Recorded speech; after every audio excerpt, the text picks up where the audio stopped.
श्रद्धा, आप देख रहे न्यूज 18। मध्य प्रदेश छत्तीसगढ़ में शुरू हो चुका है शहर की सरकार के लिए महासंग्राम। राज्य चुनाव आयोग की रणभेरी बजते ही सारे दलों ने अपने अपने वादे, दावे और वादों का पिटारा खोल दिया है। सभी का एक ही मकसद है, शहर की सत्ता पर काबिज होना। लेकिन इन सब के बीच अधूरे हैं कुछ सवाल। पुराने वादों का आखिर क्या है हाल और नए इरादों पर क्यों मच रहा है इतना बवाल? तो आइए सारे सवालों का एक ही जवाब देखिए हमारे साथ। शहर का संग्राम। बलरामपुर में भी शहरी सरकार के लिए चुनाव प्रचार अपने चरम पर है। चुनाव प्रचार अंतिम दौर में है। नगर पंचायत कुस्मी की जनता किन मुद्दों को लेकर उम्मीदवार को वोट देगी और इस पर प्रत्याशियों की क्या कहना है, पूरी रिपोर्ट।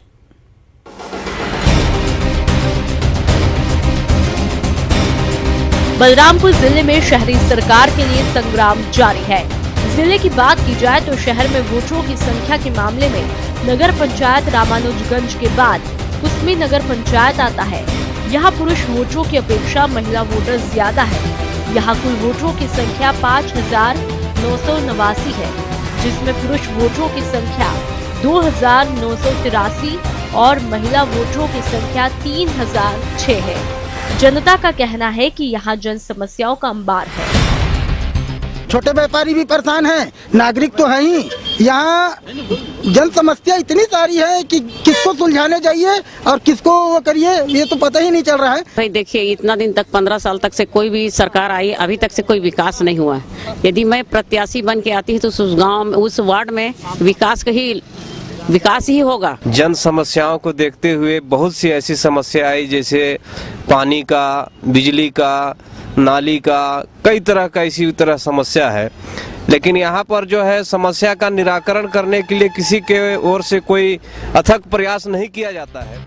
बीते 5 साल में नगर पंचायत कुस्मी के अध्यक्ष का कहना है कि शहर की जनता का भरोसा कांग्रेस पर है। यहाँ के पब्लिक में कांग्रेस के प्रति विश्वास है और पिछले हम 4.5 साल से लगभग कांग्रेस के बीजेपी के सरकार में हम अध्यक्ष रहे हैं। जो भी प्रस्ताव यहाँ से हम भेजे उसको वहाँ से पास करके नहीं दिया गया है। कुस्मी में नगरीय निकाय का चुनाव का मुख्य मुद्दा पानी की सप्लाई का है। 10 करोड़ की लागत की परियोजना पास हुई है, जिस पर बीजेपी कांग्रेस दोनों हक जता रही है। बीजेपी उम्मीदवार आरोप लगा रहे हैं कि कोई भी समस्या का समाधान नहीं हुआ, लेकिन कांग्रेस विकास के दावे कर रही है।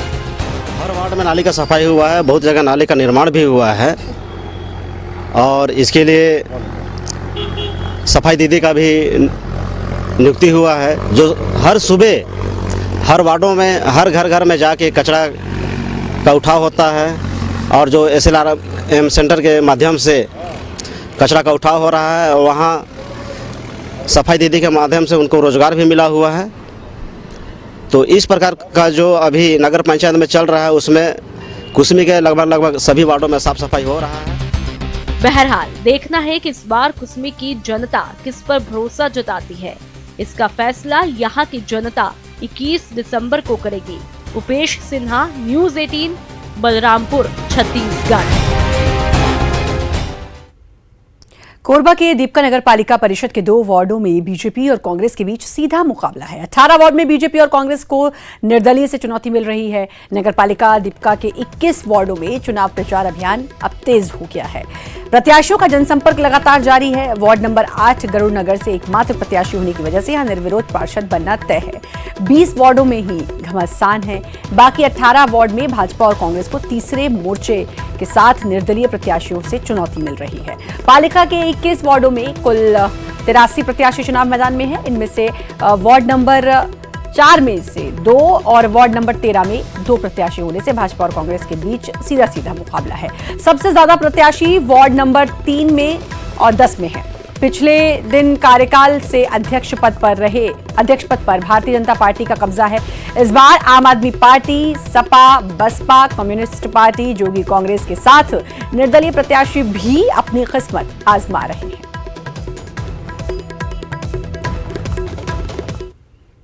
जगदलपुर के 47 वार्डों में हो रहे नगरीय निकाय चुनाव का प्रचार अब आखिरी दौर में है। कांग्रेस और बीजेपी दोनों ही पार्टी के दिग्गजों ने आखिरी दौर में चुनाव प्रचार की कमान संभाल ली। रिपोर्ट।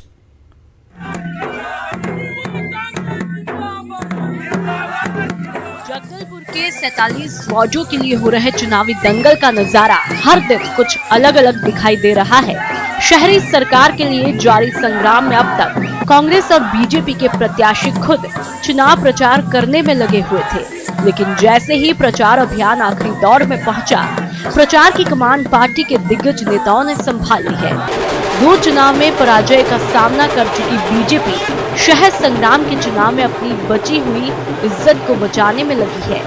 बीजेपी ने यहाँ 30 सीटें जीतने का दावा कर रही है। 30 से ऊपर हम यहाँ पर नगर पालिका में हम जीतने वाले हैं। हमारी बहुत अच्छी स्थिति है। सभी में बहुत सारे वार्डों में मैं कल क्या हम सभी वरिष्ठों से चर्चा की, बहुत अच्छा माहौल है। हम 30 से ज्यादा हम वार्ड यहाँ जीतने वाले हैं। उधर कांग्रेस की प्रचार की कमान कुछ अलग रणनीति के तहत चल रही है। ग्रामीण परिवेश वाले या फिर जहां पर थोड़ा जनाधार कमजोर है, ऐसी जगह पर छत्तीसगढ़ के लालू यादव कहलाने वाले मंत्री कवासी लखमा को दी गई है। लखमा अपने चिरपरिचित अंदाज में प्रत्याशी के पक्ष में नाच कर चुनाव प्रचार कर रहे हैं। कवासी 40 से अधिक वार्डों पर जीत का दावा कर रहे हैं। विधानसभा में 65+ होते थे ना, ये 14 में आए। वो मतलब कूद के लिए नहीं बोलते हैं, कांग्रेस के लिए बोलते हैं। जो बीजेपी मतलब बोल रहा है, मतलब कांग्रेस को फायदा है। चित्रकूट में बोल रहे थे दंतेवाड़ा तो जीत गए, अभी चित्रकूट का हमारा पारी है, बदला लेंगे। अभी 30 का बात कर रहे हैं, हम तो 40 का बात कर रहे हैं। हम 30 को, बाकी को क्यों छोड़ना है? हम 40 जीतने वाले हैं। बहरहाल इसके दावों में कितना दम है, ये तो 24 दिसंबर को रिजल्ट से ही साफ हो पाएगा। विनोद कुशवाहा, न्यूज़ 18, जगदलपुर, छत्तीसगढ़। कवर्धा नगर पालिका के 27 वार्डों के चुनाव में कुल 89 उम्मीदवार अपनी किस्मत आजमा रहे हैं। पिछली बार चुनाव जीते कई पार्षद फिर मैदान पर है। लोगों ने कुछ पार्षदों के कामकाज से संतुष्टि जाहिर की है, तो कुछ लोगों ने नाराजगी जताई। रिपोर्ट।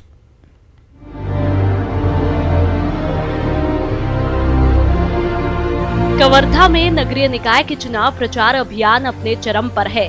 कवर्धा नगर पालिका के 27 वार्डों के लिए चुनाव हो रहा है, जिसमें कुल 89 उम्मीदवार अपनी किस्मत आजमा रहे हैं। पिछली बार चुनाव जीते कई पार्षद फिर से चुनावी मैदान में है, लेकिन इनमें से काबिल कौन है, इसको जानने के लिए वार्ड नंबर 1, 2 और 3 की जनता से जब न्यूज़ 18 ने पूछा, तो लोगों ने कुछ पार्षदों के कामकाज से संतुष्टि जाहिर की, तो कुछ लोगों ने नाराजगी भी जताई।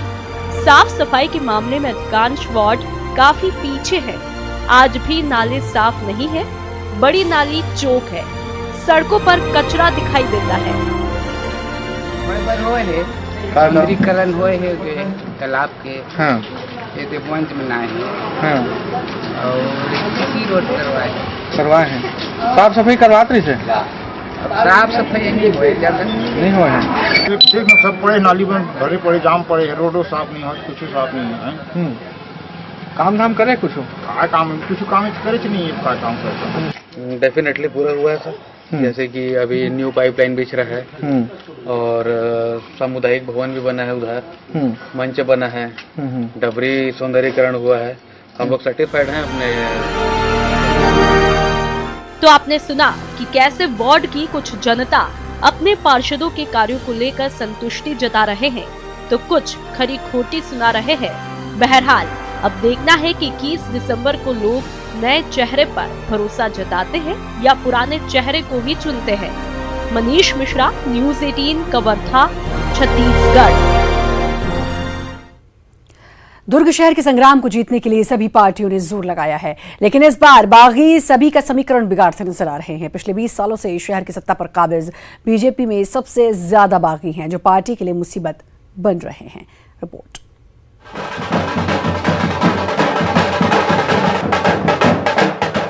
दुर्ग नगर निगम के लिए हो रहे चुनाव में इस बार बागियों का बोलबाला दिखाई दे रहा है। ऐसे तो बागी सभी पार्टी में हैं, लेकिन इस बार सबसे ज्यादा बागी बीजेपी में, जो सीधे तौर पर कांग्रेस को फायदा पहुंचा सकता है। कई वार्डों में बीजेपी तीसरे स्थान पर खिसकती दिखाई दे रही है और कई वार्ड ऐसे हैं जहां निर्दलीय प्रत्याशी पहले पायदान पर दिखाई दे रहे हैं।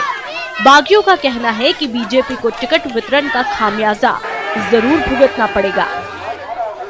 विकास करने वाले को हटाना मापदंड नहीं है। हम इस विकास को और निरंतर आगे बढ़ाएंगे और इस शहर को स्मार्ट वार्ड भले ना बना पाई हूँ हमारी महापौर, पर मैं इस वार्ड को स्मार्ट वार्ड बनाया हूँ। पार्टी के बड़े आला पदाधिकारियों की बात है, उस तहत तो मैं नहीं जाना चाहूँगी, लेकिन आज ये जो जनता आपकी मेरे सामने खड़ी है, ये जनता का ऐसा मानना है कि आप खड़े होइए और जनता का जो जनता बोलेगी उसके अनुसार मैं खड़ी हूँ। बहुत जरूर भुगतान पड़ेगा और इन आगे के लिए इसको मैं चुनौती दे रही हूँ। ये रहेगा तो जो सच्चे मन से करते हैं, जो प्रत्याशी अच्छा काम करते हैं, उनको टिकट नहीं दिया जाता। इसका भुगतना बीजेपी को बहुत पड़ेगा। कांग्रेस में भी टिकट नहीं मिलने से बागी निर्दलीय चुनाव लड़ रहे हैं। हालांकि कांग्रेस में बीजेपी के मुकाबले बागियों की संख्या कम है। बागियों पर बीजेपी और कांग्रेस नेताओं का कहना है कि निर्दलीय प्रत्याशियों की उपस्थिति से कोई असर नहीं पड़ेगा। चुनौती तो है, लेकिन हमारे पार्षद ज्यादा से ज्यादा जीत के आएंगे इस चुनौती के माहौल में भी। आरोप प्रत्यारोप तो लगते रहते हैं, लेकिन टिकट हमने बहुत अच्छी दिए हैं, ज्यादा से ज्यादा प्रत्याशी हमारे जीत के आएंगे। देखिए, निर्दलियों का ज्यादा असर नहीं पड़ेगा, पार्टी पार्टी होती है, सिंबल होता है। 15 लोग हैं जो कांग्रेस जो टिकट मांगे थे, फार्म भरे थे और जो वापस नहीं ले पाए थे, ऐसे करीब 15 लोग हैं। उनके ऊपर कोई कार्रवाई नहीं होगी क्योंकि वो पार्टी के अधिकृत प्रत्याशी के समर्थन में काम करना प्रारंभ कर दिया। निगम चुनाव के प्रभारी बनाए गए गृह मंत्री ताम्रध्वज साहू का कहना है कि सभी पर नजर रखी गई है और अधिकांश निर्दलीय प्रत्याशी कांग्रेस के साथ है। जानकारी है कि किसको किस ढंग से और वहां भरपाई किस ढंग से किया जाना है, ये माननीय अरुण बोरा जी को जानकारी है और वो बारीक नज़र इस पर रख रहे हैं। प्रत्याशी चयन भी बढ़िया हुआ है। इन सब कारणों से कांग्रेस के प्रत्याशी अधिक जीतेंगे, ऐसा पूरा विश्वास है।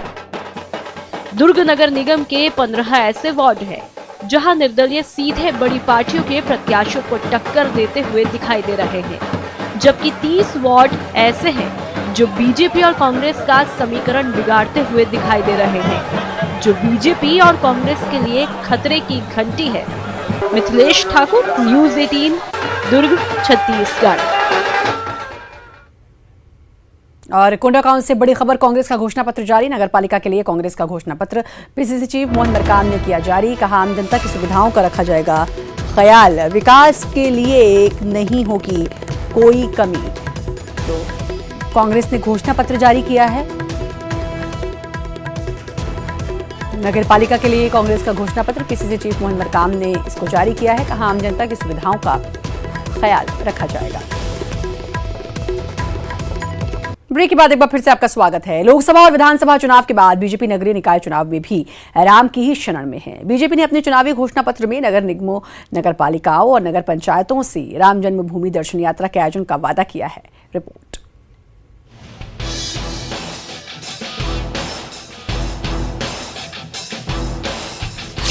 निकाय चुनाव के लिए बीजेपी का मैनिफेस्टो जारी। निकाय चुनाव में भी राम की शरण में बीजेपी। राम जी करेंगे बीजेपी का बेड़ा पार। बीजेपी के मैनिफेस्टो पर सीएम ने कसा तंज। लोकसभा और विधानसभा चुनाव के बाद छत्तीसगढ़ में भी बीजेपी नगरीय निकाय चुनाव में भी भगवान राम की ही शरण में है। बीजेपी ने निकाय चुनाव के लिए अपने चुनावी घोषणा पत्र में नगर निगमों, नगर पालिकाओं और नगर पंचायतों से राम जन्मभूमि दर्शन यात्रा के आयोजन का वादा किया है। बीजेपी ने वोटिंग से 5 दिन पहले बीजेपी कार्यालय एकात्म परिसर में संकल्प पत्र जारी किया।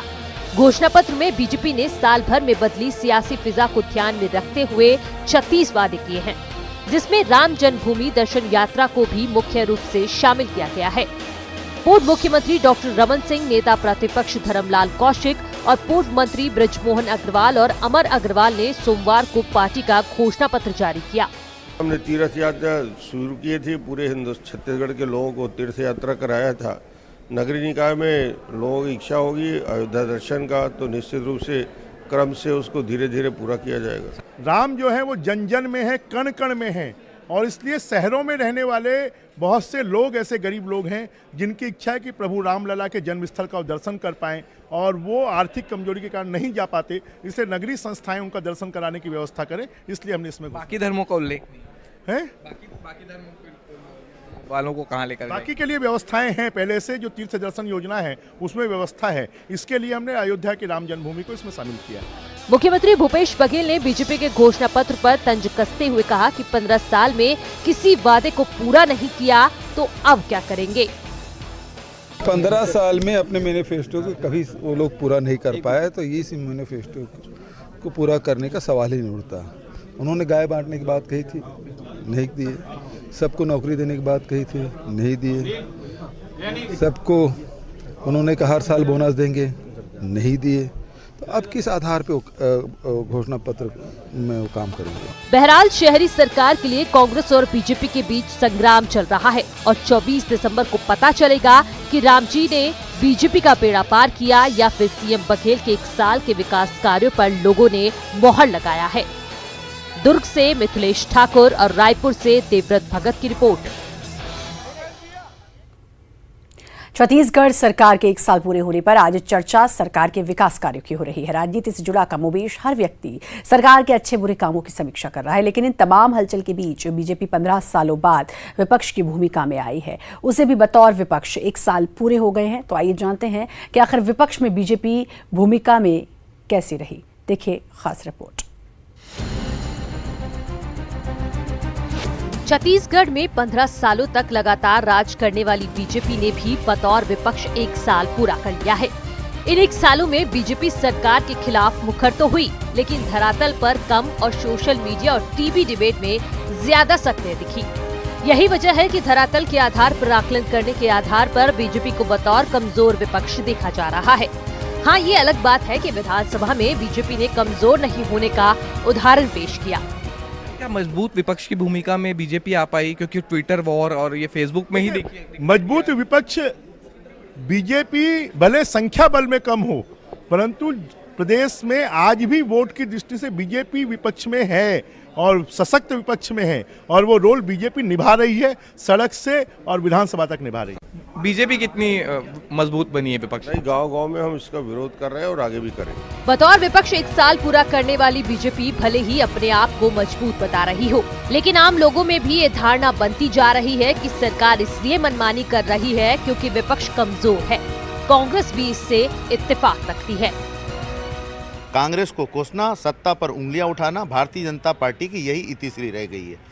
धरातल पर किसी भी आरोपों के आधार पर वो आज तक जमीन पर नहीं उतरी है और छत्तीसगढ़ की जनता को लगातार गुमराह करने का काम कर रही है। जबकि 11 माह की सरकार ने, भूपेश सरकार ने जनहितकारी फैसले लिए हैं। भारतीय जनता पार्टी को खिसकता जनाधार देखकर अब वो झूठ का सहारा लेने लगी है। अब सवाल ये है कि यदि सच में 1 साल के अंदर मुख्य विपक्षी पार्टी बीजेपी कमजोर हुई है तो ये लोकतंत्र के लिए खतरे की घंटी है। अवधेश मिश्रा, न्यूज़ 18, छत्तीसगढ़। और इसी के साथ फिलहाल इस बुलेटिन में इतना ही। बाकी खबरों के लिए लगातार बने रहिए न्यूज़ 18 मध्य प्रदेश छत्तीसगढ़।